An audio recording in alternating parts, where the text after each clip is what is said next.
The child was born on a night when the manor slept peacefully.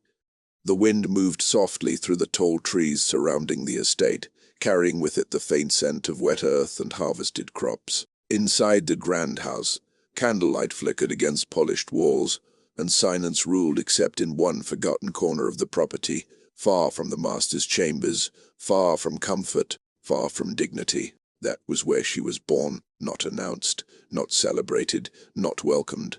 Her mother was a slave owned, controlled, and erased by the system that called itself tradition. She labored through pain in a narrow room meant for storage, her cries muffled by fear.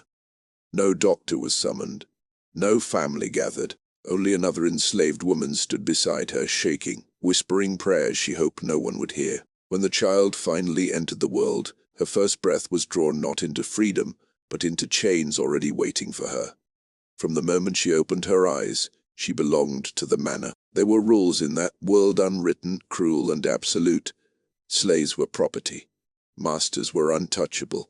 Bloodlines were sacred, but only when they were pure. What the manor never spoke of, what it buried under silence and intimidation, was how often those lines were crossed.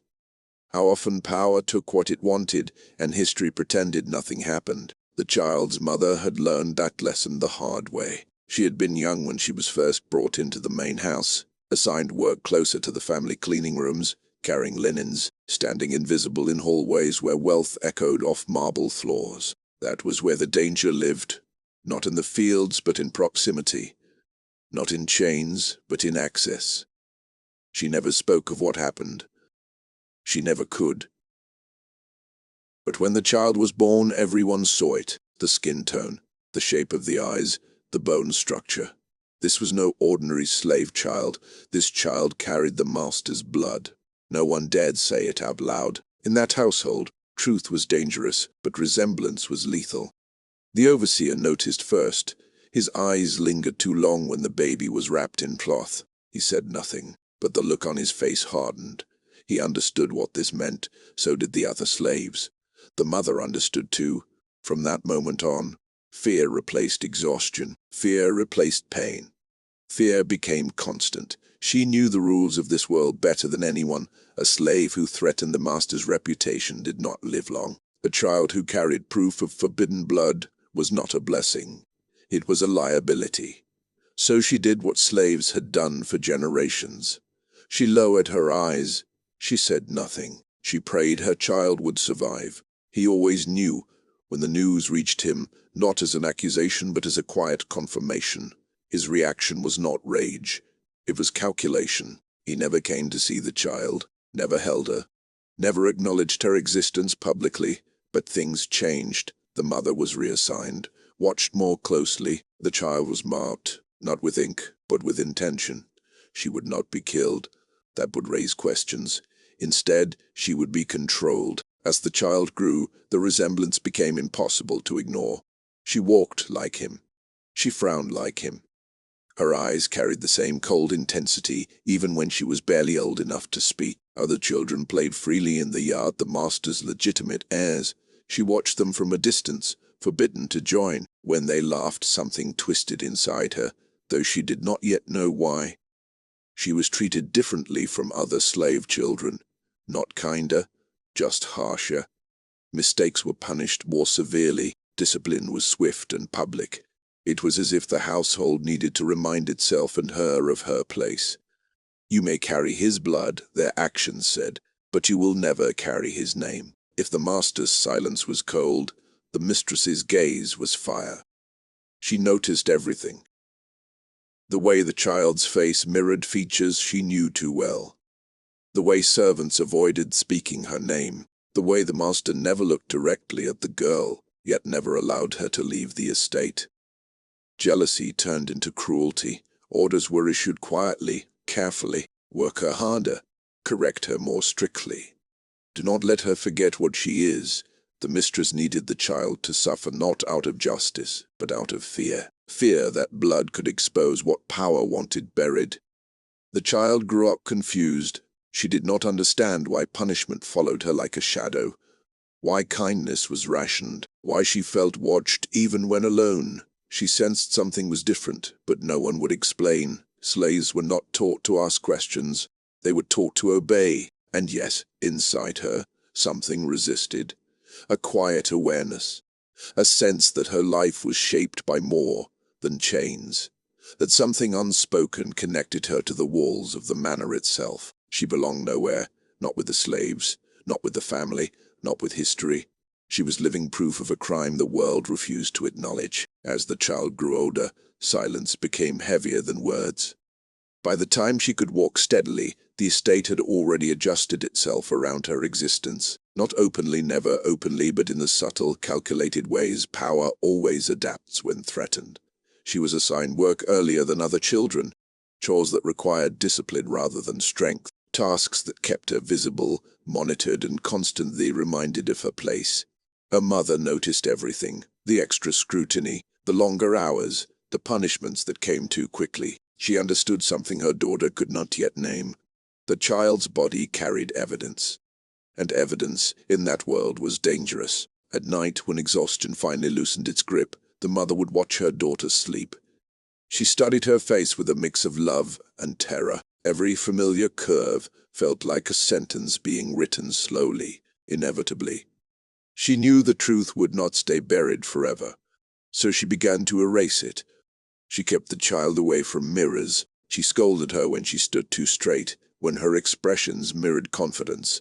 She taught her to lower her eyes, soften her voice, make herself small. Never look them in the eye, she whispered. Never draw attention. Never forget who they say you are. It was not cruelty. It was survival. The overseers noticed the child's intelligence early. She learned tasks quickly, remembered instructions, observed patterns. She noticed how rules changed depending on who was watching, how some slaves were punished for things others were forgiven for, how proximity to power altered everything. This awareness unsettled the household. Intelligence in a slave was dangerous. Intelligence paired with resemblance was unforgivable. So discipline increased. Mistakes were punished even when imagined. Her name was spoken sharply, publicly, often followed by silence that carried humiliation deeper than words. The goal was not correction, it was conditioning. Know your place, forget your blood. The master never spoke to her directly. But his absence was not indifference, it was avoidance. When she passed through rooms, his gaze would shift away. When others addressed her, he would stiffen. Orders about her were delivered through intermediaries, as though distance could erase truth. Yet he ensured one thing above all else: she never left the estate. Other slaves were sold, traded, moved. Families were separated without ceremony. But she remained, always, watched, contained. Because blood could not be allowed to wander, the moment came quietly. She was old enough to understand comparison, old enough to recognize patterns. One afternoon, while carrying laundry through the main hall, she passed a portrait, a large, carefully framed painting of the master in his youth. She stopped. The resemblance struck her like a physical blow. The same eyes, the same jawline, the same expression she had been punished for wearing. Her chest tightened. Confusion turned to dread. That night she asked her mother a question no slave child was meant to ask. Why do I look like him? The room froze. Her mother's hands trembled. Her face drained of color. For a long moment, there was only the sound of breathing and the distant creak of the estate settling into sleep. Then came the lie. You don't, her mother said softly. Never say that again. But fear had already entered the child's bones. The question did not go unnoticed. It never did. Within days, the child was punished harshly, publicly, and without explanation. The message was clear, even if the words were not. Some truths are forbidden. She learned then that curiosity was dangerous, that resemblance was not something to be understood, but suppressed, that questions led to pain. And yet, the seed had been planted. She could not unsee it. From that moment on, her life changed internally, even if the routine remained the same. Every interaction carried new weight. Every command felt deliberate. She began to understand that she was not punished for who she was, but for what she represented. Proof. She was living evidence of power abused and history rewritten. The estate did not hate her because she was a slave. It feared her because she was blood. The child's understanding of the manner deepened as she grew. Every day was a lesson in survival, even more than education. She learned how to move without drawing attention, how to speak without revealing knowledge, and how to keep her curiosity buried beneath obedient eyes. The household did not simply punish mistakes, it punished awareness. Awareness was dangerous, and her resemblance was awareness incarnate. Her mother, weary and broken by her own history, tried to prepare her. Each word of instruction, each whispered warning, was designed to make the child invisible. "Smile when you are spoken to," she said. "Bow when you are in the room. Speak only if spoken to." But the child's mind was sharp, and awareness could not be silenced so easily. She noticed subtle patterns, how servants were punished more severely if the mistress was watching, how the master's instructions were interpreted differently depending on the day, the mood, or even the alignment of the sun. Every nuance of the estate was a lesson in oppression, a curriculum in fear. By the time she was 8, the household had fully recognized her as an anomaly, not a slave child, not a master's heir, but something dangerous in between. She was kept close, yet always at a distance from the master's children, who were being raised in comfort and oblivion. Her labor doubled, though her strength had not. Her punishment sharpened, though her misdeeds were minimal. Mistress's eyes watched her constantly. Overseers whispered behind her back. Fellow slaves avoided prolonged contact, knowing that association could bring suspicion or blame. Every hallway, every staircase, every open courtyard became a gauntlet, a place where one misstep could cost more than pain. It could cost life or freedom. In response, she developed early mastery over concealment. She learned to mask expressions, to tilt her head to obscure emotions, to nod when she wanted to protest. She memorized the daily routines of the household to predict moments of scrutiny, and she watched her mother carefully, learning which behaviors drew attention and which allowed her to survive. Her identity was being forged in shadows. Her childhood was being shaped not by play or laughter, but by observation, adaptation, and restraint. Even the simplest pleasure, feeling sunlight on her face while fetching water, or listening to the distant call of birds, was stolen, replaced by the constant vigilance of being visible, yet invisible, simultaneously. Despite the fear, whispers among the older slaves carried small, dangerous truths. Some spoke of the master's past transgressions, others of children who looked too much like him, of families destroyed quietly, of evidence erased with deliberate care. Each story was a warning and a revelation. Blood could never be ignored, but it could also never be acknowledged. The child absorbed these stories like fuel, though she did not yet know how to process them. They whispered not just warnings, but the potential for understanding. There was a hidden logic behind cruelty, a method in punishment, a reasoning for silence. The estate was alive with secrets, and she was slowly learning to read them. Even in these early years, small acts of rebellion began. She would glance at forbidden areas, reach for objects she was told not to touch, or observe people who others avoided. These moments were fleeting, but each one was a crack in the carefully maintained structure of control. The overseers noticed, the mistress noticed, and punishment followed quickly, often unnecessarily harsh, to ensure that lessons were etched into her memory. Yet each act of minor defiance, each stolen glance or unspoken question, strengthened something deeper within her.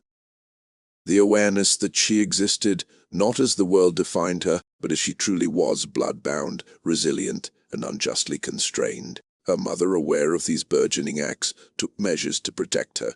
Beyond teaching obedience, she instilled cunning. The child was taught to listen more than she spoke, to observe without comment, and to remember everything. Every smile, every word, every shadowed corner of the house was catalogued in memory. This was survival as education. This was oppression turned into preparation.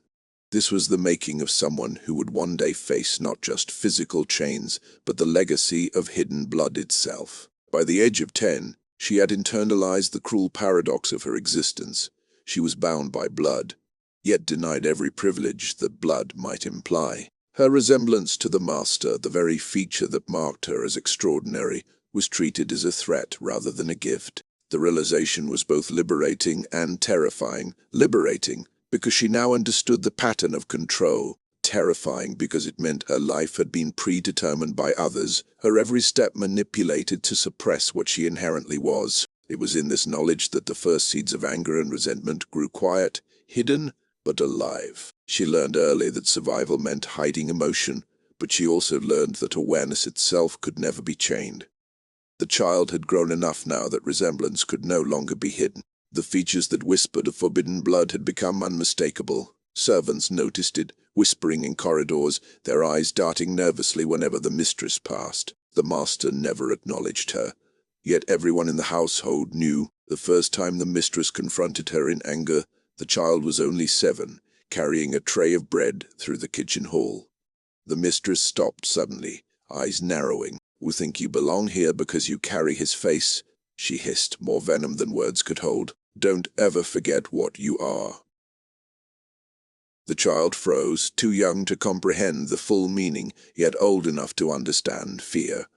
The words etched themselves in her mind, shaping her perception of self. She realized then that resemblance was both a blessing she could not claim and a curse she could never escape.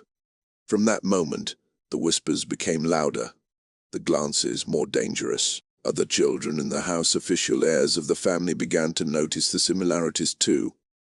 They mimicked her gestures, pointed silently, or laughed behind doors. Every day became a minefield of observation, recognition, and calculated cruelty. The child learned quickly that survival demanded awareness. Every footstep had to be measured, every expression had to be controlled.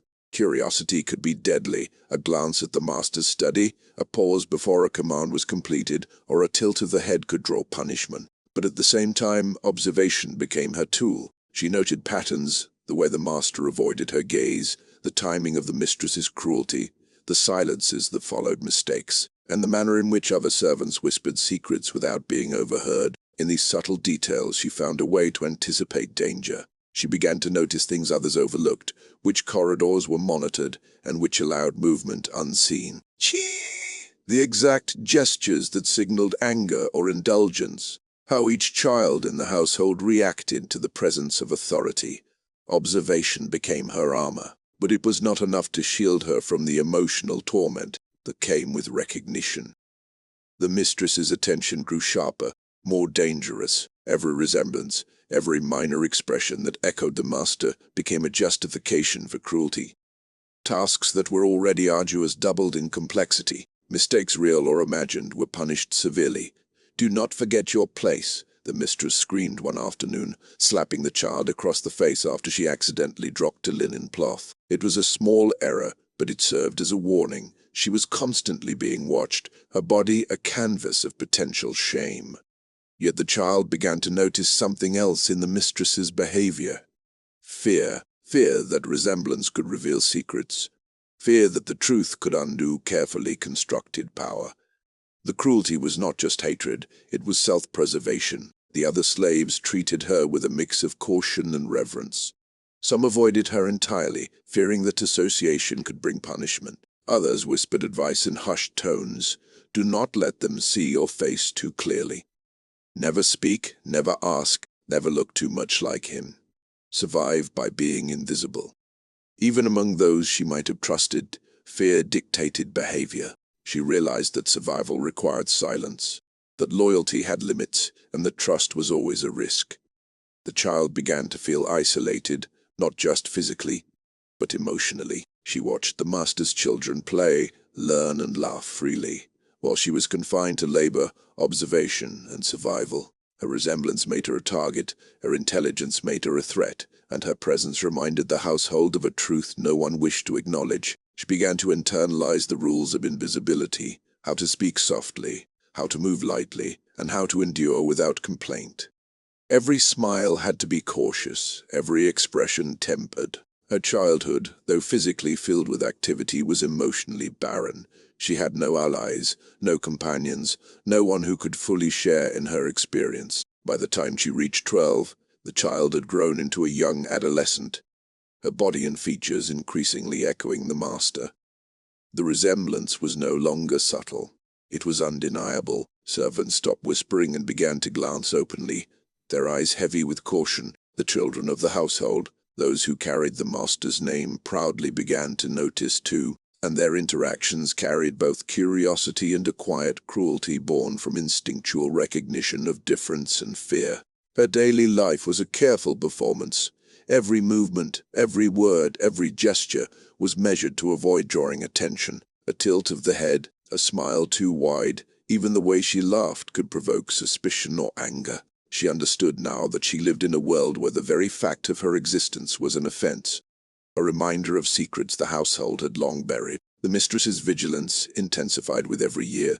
She monitored the child relentlessly, watching for any sign of awareness, any act that might expose forbidden truths. Punishments became more severe and frequent, escalating in both physical and psychological forms. One afternoon, while delivering water to the master's private study, the child accidentally spilled a portion onto the polished floor. The mistress noticed instantly. Her eyes narrowed, and she advanced, a figure of contained fury. "You are careless," the mistress said coldly, though the real message was never about water. "Do you not forget who you are? You are visible only because we allow it. Remember your place, or you will regret forgetting it." The words were etched into her memory, each repetition reinforcing the dangerous paradox of her life. She existed in the household, yet she had no legitimate place within it. She was visible yet invisible, acknowledged yet denied, alive yet never fully recognized. Unlike the mistress, the master never addressed her directly. His presence was a constant shadow, a reminder that she carried something forbidden. She learned to sense when he was near, noting subtle shifts in atmosphere, a door closing a fraction of a second later, a servant stiffening, the faintest pause in conversation. Though he never spoke to her, his gaze, indirect, fleeting, always controlled, was never absent.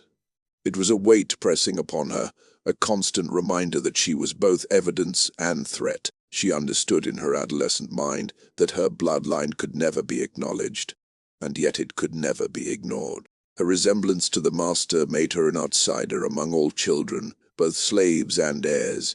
She could not play freely. She could not form friendships without fear. Even the other slaves, though sympathetic, treated her differently. Some were wary of drawing attention, while others envied the subtle privileges her existence seemed to afford, such as rare glimpses into spaces forbidden to most. The child internalized this isolation. She began to speak less, smile less, and observe more. Every interaction became a study in power dynamics, who could be trusted, who was dangerous, and when it was safe to act. The weight of her hidden identity pressed on her like a physical burden, shaping her thoughts and molding her character. Despite her careful obedience, small acts of rebellion began to emerge. She resisted verbally, only in whispers, corrected small mistakes silently, and observed the household critically. She memorized conversations between servants, recorded patterns of punishment, and stored details of the master and mistress's movements. These acts, while minor and easily overlooked, were the first sparks of defiance. The child realized that knowledge itself could be a weapon, a quiet assertion of autonomy in a household where power was absolute and obedience was mandatory. By now, she lived two simultaneous lives, one for survival, the other for her private understanding of truth.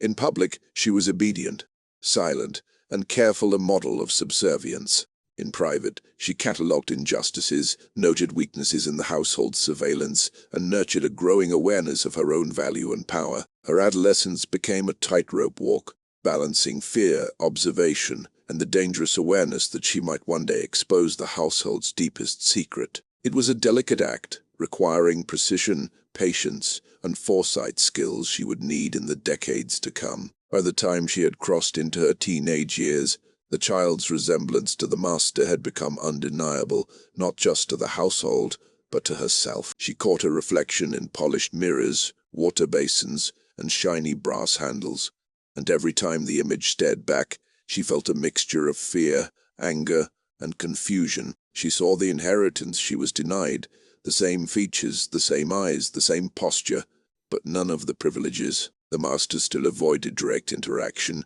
yet she could feel the weight of his presence everywhere. The household adapted around this forbidden reflection of blood. Every task she performed was scrutinized more carefully, every movement anticipated by the mistress, Every glance she made recorded in invisible mental ledgers. She was a constant reminder that the truth could never fully stay hidden, and the household responded with meticulous cruelty. The mistress's behavior had evolved from jealousy to calculated surveillance. She no longer simply punished mistakes. She monitored patterns. She set tests the child could never succeed at, manipulated situations where failure was inevitable, and rewarded obedience only with temporary reprieve. Every act of cruelty was a message. Your resemblance is dangerous. Your life is controlled. Your presence is tolerated, but only barely. Even in her isolation, the child learned to anticipate this cruelty. She knew which tasks to avoid performing too perfectly, which movements to conceal, and which expressions to mask. Over time, she developed a subtle cunning, an awareness that would become essential to her survival. Her peers, both children of the household and other slaves, had learned early that proximity to her was dangerous. The master's children sometimes mocked her, sometimes whispered about the uncanny resemblance. Other slaves treated her with distance, fear, or envy, and rarely offered guidance. By her adolescence, the child understood that she could trust no one entirely. Even her mother, though protective, could do little to shield her from constant scrutiny. This isolation forced her inward, turning observation into a survival strategy. Every conversation, gesture, and order was catalogued in her mind. She began to understand the mechanics of power, how fear could be weaponized, how obedience could conceal intelligence, and how silence could be both protection and resistance. Though outwardly obedient, the child's mind had begun to rebel. She experimented subtly, performing a task slightly differently than instructed to test reactions, asking silent questions through her eyes, refusing in small ways to internalize the shame imposed on her. These acts were invisible to most, but they nurtured a growing sense of self-awareness and autonomy. She began to recognize that while her body and bloodline were constrained, her mind could remain free. Knowledge became a weapon. Observation became a shield. Every detail of the household, every conversation overheard, every shift in mood, became a map of power that she could navigate. By her mid-teens, the child's position had become a delicate balance. Her resemblance made her dangerous to the household, her intelligence made her threatening, and her survival instincts made her resilient. She understood the duality of her existence, a silent observer of injustice and a living reminder of secrets the household would do anything to conceal. This tension would shape the next stage of her life. As adolescence transitioned into young adulthood, the seed of rebellion, carefully nurtured through years of observation and subtle defiance, had begun to grow. The household would never anticipate how far she might take it, or how powerful the truth she carried in her blood could eventually become. By the time she had reached adulthood, the young woman's existence had become a tightly controlled paradox. She carried the master's blood in her veins, a fact so dangerous that the household had constructed her life entirely around concealment and oppression. Every action was scrutinized, every word weighed. She existed in constant tension, visible enough to serve as evidence of forbidden lineage, invisible enough to avoid being formally acknowledged. Her resemblance had matured alongside her, drawing attention from everyone in the household. Servants noticed the same sharp jawline, the same intense eyes, the same posture that betrayed the master's presence. They whispered behind closed doors, fearful of punishment for speaking too freely. Even other slaves, some sympathetic, some envious, maintained distance. Her life was a lonely path, bordered on all sides by fear, control, and silent judgment. The mistress had not softened with time. Her cruelty had evolved. She no longer required overt punishment to assert dominance. Instead, she employed psychological tactics designed to break the young woman's spirit. Tasks were deliberately impossible, expectations constantly shifting. Praise was fleeting and often followed by sudden punishment to remind her that obedience was never enough. "You may carry his blood," the mistress hissed during one particularly grueling day, "but you will never carry his place. Remember that always." The words were not just a warning, they were a decree that would shape the remainder of her life. The young woman internalized them, understanding the full gravity of her existence. She was a slave by law, a witness to the family's legacy, and living proof of secrets they would kill to keep hidden. Her isolation deepened. She had no peers who could understand the danger of her resemblance. The children of the household, the master's heirs, remained largely ignorant of the full implications of her presence. Yet instinctive recognition fueled subtle cruelty. They mocked, envied, and avoided her in turn. Among the slaves, some treated her with cautious respect, others with quiet resentment. In this environment, the young woman learned that survival depended on meticulous observation and emotional control. Every conversation was a puzzle, every gesture was a test, every glance was a potential threat. Knowledge became her only weapon, awareness became her only shield. Years of suppression and control took their toll. The young woman carried the weight of her hidden identity in her mind and body. Each day demanded vigilance, controlling expressions, modulating voice, hiding subtle gestures of defiance or curiosity. She could not relax, not even in private quarters, for fear that servants or overseers might report a minor slip. Sleep was intermittent, marked by nightmares of discovery and punishment. Food and comfort were secondary to the constant mental calculation of safety and avoidance. She grew leaner, more vigilant, her body reflecting the strain of a life lived entirely under scrutiny. The cruelty was not merely physical, it was existential. She was denied recognition of her humanity, forced to live as a tool, a reminder, and a cautionary figure. Every resemblance to the master was a sentence. Every skill or intelligence she displayed, a potential threat to the household's narrative. Her identity was actively erased. The household prevented her from learning, from forming meaningful relationships, from achieving any sense of autonomy. Education was withheld or distorted. Opportunities for personal growth were replaced with labor, discipline, and the constant reinforcement of her place. This suppression extended to emotional expression. She was forbidden to form attachments, yet expected to care for others, serving the master's children, tending to the household, and maintaining a semblance of domestic normalcy. Every act of nurturing she performed came at a personal cost, each kindness repaid with cruelty or disregard. Despite these oppressive measures, the young woman began to uncover hints of the household's buried truths. A misfiled letter here, a discarded diary there, whispered accounts from older slaves. Each fragment suggested the reality she had long suspected. Her resemblance was not accidental. She carried the master's blood, a fact deliberately concealed and actively suppressed. These discoveries were both terrifying and liberating. They confirmed what she already felt, but also illuminated the true scale of the household's deception. Her entire life had been manipulated to prevent recognition of her existence and to maintain the illusion of a pure lineage for the master's heirs. Carrying this knowledge was a heavy, isolating responsibility. She could not reveal the truth without risking her life, yet keeping it secret required constant vigilance. Every action, every interaction, every word became a careful calculation. She learned to read hidden meanings, to anticipate danger, and to hide awareness beneath layers of obedience and humility. The psychological toll was immense. She lived perpetually on the edge of fear and defiance, balancing survival with a growing need for autonomy. Each day reinforced the cruel paradox of her life. She was evidence of the master's crime, yet condemned to invisibility. She was human, yet denied humanity. As the years passed, the young woman became fully aware of the mechanisms of control around her.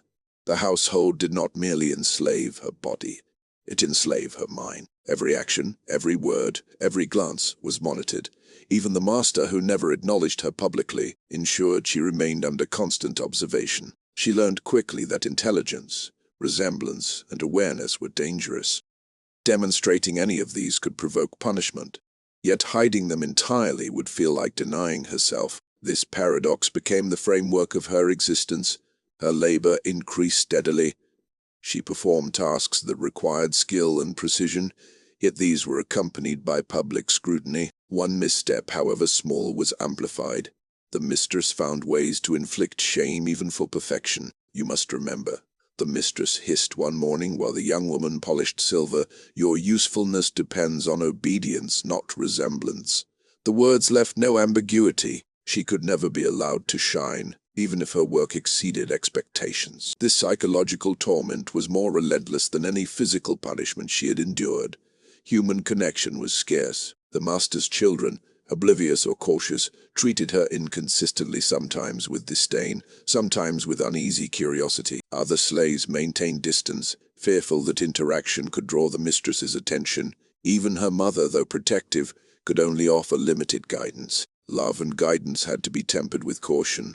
Expression of affection could become a liability. This emotional isolation compounded the psychological toll, forcing the young woman inward, relying solely on her mind and instinct for survival. Despite the suffocating environment, the young woman found small ways to assert autonomy. She learned to anticipate the mistress's instructions, performing tasks in ways that minimized attention. She memorized the household's patterns, noting times when she could move unnoticed, overhearing fragments of conversation that revealed hidden truths. These were acts of survival, but they also carried the spark of resistance. Each careful observation, each silent correction, each calculated defiance was a rehearsal for eventual confrontation. She began to understand that power could be observed, analyzed, and exploited if done with precision. By mid-adulthood, fragments of evidence began to surface. Misplaced letters, overheard conversations, old diaries of servants all hinted at the household's carefully buried secrets. She learned the truth she had long suspected. Her bloodline was deliberate, her resemblance intentional, and her invisibility enforced by cruelty and intimidation. This awareness changed her perception of her existence. She was not merely a slave, she was a living proof of crime, a silent witness to the family's carefully constructed legacy. Recognition of this truth brought both fear and a new sense of power. The household could control her body, but not her mind. Her awareness was hers alone. By her mid-20s, she had learned every pattern, lie, and secret woven into the manor's walls. Every creak of the floorboards, every muted step, every polished surface seemed to whisper stories of obedience, fear, and silent cruelty. She knew the mechanisms of control, the mistress's calculated tyranny, the master's watchful eyes, and the household's complicity. Yet she had never imagined that proof of her existence, her hidden bloodline, might have survived, hidden in plain sight. It was in a seldom visited storage wing, thick with dust and mildew, that she first found it. A bundle of papers tied with a yellowed ribbon. Curiosity had long been punished, and caution was instinctive, but something drew her closer. Trembling, she untied the bundle. Fragile ledger entries, letters, and notes revealed what the household had worked to erase: her mother's coerced servitude, a proximity to the master, and deliberate concealment of her birth. Every date, every signature confirmed the truth. Her bloodline had been hidden to preserve the illusion of a pure family legacy. Fear surged, but alongside it came a sharp, intoxicating sense of power. She immediately recognized the danger. Discovery could destroy the family's reputation, and a single slip in expression, a gesture, could expose her. The household's eyes were everywhere. Even her mother could not be trusted with this knowledge. Survival now required calculated precision, hiding not just the documents but any sign that she had seen them. Holding the papers, she felt the weight of her position. She was no longer merely a slave. She was the keeper of a secret capable of unraveling decades of carefully constructed deception. Knowledge made her invisible in one sense, hypervisible in another. Every move, glance, and breath had to be measured, yet for the first time she felt a subtle power growing inside her. Her intelligence and careful observation allowed her to see possibilities the family never could. Survival was no longer enough. These papers were a tool, a means to resist. She began imagining how the truth might be revealed, how the household's arrogance could be used against itself. The flicker of hope was small but undeniable. The same blood that had marked her as dangerous could now become a source of strength. Knowledge was a weapon greater than any physical force. From that day, her life gained a dual purpose. Outwardly, she perfected the illusion of obedience and invisibility, absorbing every detail of the household. Privately, she studied the documents, memorized every fragment of evidence, and planned. Every glance from the mistress or master sharpened her resolve. She understood the household thrived on secrecy and fear, but she alone held truth. In the shadows of the manor, a quiet revolution had begun. She was no longer simply surviving, she was preparing. Each hidden observation, each careful step, each private glance at the papers strengthened her. For decades, fear and invisibility had defined her. Now knowledge, awareness, and agency reshaped her destiny. The secret she held could destroy a legacy, and for the first time she felt the power to wield it. Years of careful observation, silent endurance, and hidden knowledge had finally brought her to a precipice. The young woman, once invisible, once powerless, now carried in her hands the undeniable truth that could topple the household's carefully constructed facade. Every step she had taken, every act of obedience, every quiet act of rebellion had been preparation. The time for subtlety and silence was coming to an end. The manor, so long a place of oppression, had become her chessboard. She knew the routines of the mistress and master, the weak points in the servant surveillance, and the patterns that concealed secrets in plain sight. She had memorized every ledger, every letter, every discarded note that documented the crimes hidden behind polished floors and lavish furniture. Each fragment of evidence had been a spark, and now, together, they formed a fire that could burn the family's legacy to ashes. She did not rush. Years of survival had taught her patience. One misstep could mean death. Yet she also knew that the household's arrogance was a vulnerability. The master believed his reputation unassailable. The mistress relied on fear and cruelty, and the servants feared change. Their overconfidence was a tool she could exploit. She began by carefully confirming the document's details, cross-referencing them with her own memories, the timing of events, and the patterns she had observed. Every entry matched, every note aligned, and every date corroborated the hidden truth. She was the living proof of the master's crime and the mistress's complicity. The evidence was irrefutable, and the realization was empowering. The reckoning began subtly. She did not storm the manor, nor did she reveal the documents immediately. Instead, she used her knowledge to unsettle the household.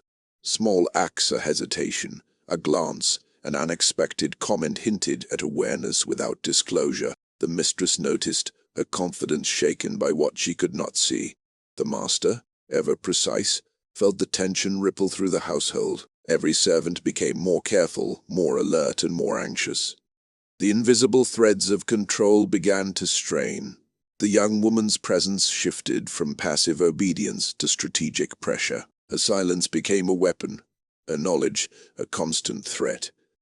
The household, built on fear and secrecy, was now subtly vulnerable. The truth she carried no longer needed to be shouted. It could fester in the minds of those who had hidden it for decades. Finally, the moment arrived. She had secured a copy of the documents, hidden from prying eyes, and ensured that trusted allies, those outside the household's immediate reach, could witness the truth. She confronted the master and mistress not with anger or accusation, but with calm, measured certainty. She presented the evidence, each page a mirror reflecting their decades of deception. The room froze. The weight of undeniable truth pressed on every occupant. For the first time, the power dynamic shifted. She, the child who had been forced to serve, to hide, to endure, now held authority over the very people who had tried to erase her existence. Their legacy, once unassailable, was exposed for what it was, a fragile construct built on oppression, secrecy, and fear. The revelation was immediate and far-reaching. The household servants, long complicit or silent, now faced their own roles in the deception. The master and mistress could no longer command fear without consequence. The young woman's survival skills, patience, and intelligence had transformed her from a silent witness into the arbiter of truth. More than vengeance, she demanded acknowledgement, recognition of her humanity, her lineage, and the crimes committed against her and her mother. The documents she had uncovered served not only as evidence, but as a catalyst for justice. The household could no longer deny her existence, nor could they obscure the reality of their past actions. In the end, the young woman's life was irrevocably changed, no longer defined by fear or invisibility. She emerged as a figure of quiet authority. The secret she had carried for decades, the hidden bloodline, the concealed truth, had been revealed, reshaping the legacy of the household forever.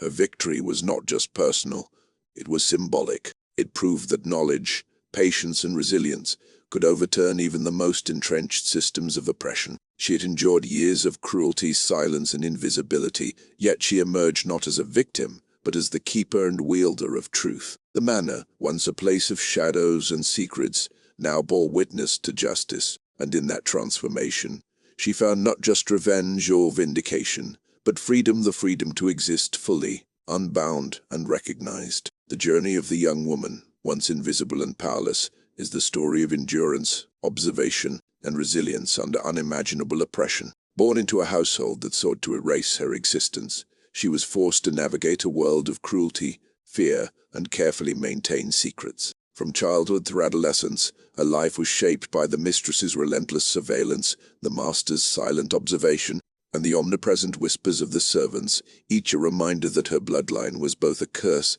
and a dangerous secret. Despite years of psychological torment and social isolation, she transformed adversity into awareness. Observation became her shield, knowledge became her weapon. Each subtle act of defiance, each careful assessment of the household's patterns, and each moment of silent endurance built the foundation for her eventual empowerment. She learned not just to survive, but to understand the hidden structures of control and deception that governed every corner of the manor. The discovery of the hidden documents marked the turning point. In the yellowed ledgers and forgotten letters, she found undeniable proof of her lineage and the crimes that had been carefully concealed for decades. Fear, once a constant companion, now mingled with empowerment. The secret she carried could topple the household's legacy, yet wielding it required patience, intelligence, and strategy. For the first time, the young woman understood the true scope of her own power.